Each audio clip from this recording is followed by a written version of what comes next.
ఈ cool drinks తో ఒక క్రేజీ వీడియో చేయడానికి ముందుగా నేరుగా అయితే షాప్ దగ్గరికి అయితే వెళ్ళిపోయాము. ఇంకా త్వరగా మనకు కావాల్సిన కూల్ డ్రింక్స్ మొత్తం అయితే తీసేసుకున్నాము. ఇంకా శ్రీరామ్ని బిల్లు కట్టమంటే ఈ రోజు నా వల్ల అవదమ్మా అనేసాడు. ఇంకా చేసేది ఏం లేక ఈ రోజు నేనే బిల్లు కట్టుకోవాల్సి వచ్చింది.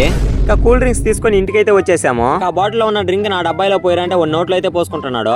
ఇంకా మనం తెచ్చుకున్న థమ్స్అప్ అన్ని ఒక్కొక్కటిగా ఆ డబ్బాయిలో అయితే పోసేసుకున్నాము. అసలు మనం ఈ కూల్ డ్రింక్స్ ఏం చేస్తున్నామంటే మనం తీసుకొచ్చిన Thums Up, Sprite, sting, Mirinda, Limca మొత్తం మిక్స్ చేస్తే ఎలా ఉంటుందో చూద్దామని.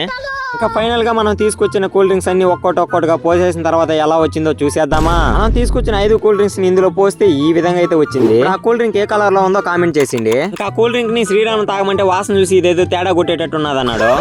ఆ కూల్ డ్రింక్ మనం చేసినప్పుడు ఎలా ఉండింది, కొద్దిసేపటికి అయితే ఈ విధంగా మారిపోయింది. ఇంకా కూడా ఆ కూల్ డ్రింక్ తాగి టేస్ట్ ఏం డిఫరెంట్ గా బాగుందని చెప్పాడు. అయినప్పటికీ నాకు ఏమాత్రం నమ్మకం లేదు అది టేస్ట్ బాగుంటది అనేసి. తాగిన తర్వాత టేస్ట్ ఏం డిఫరెంట్ గా బాగానే ఉంది. మీరైతే ఎవరు ఈ విధంగా అయితే ట్రై చేయబాకండి, హెల్త్ కి అయితే మంచిది కాదు. ఓకే, మరి ఇంకొక క్రేజీ వీడియో అయితే కలుసుకుందాం. Bye bye.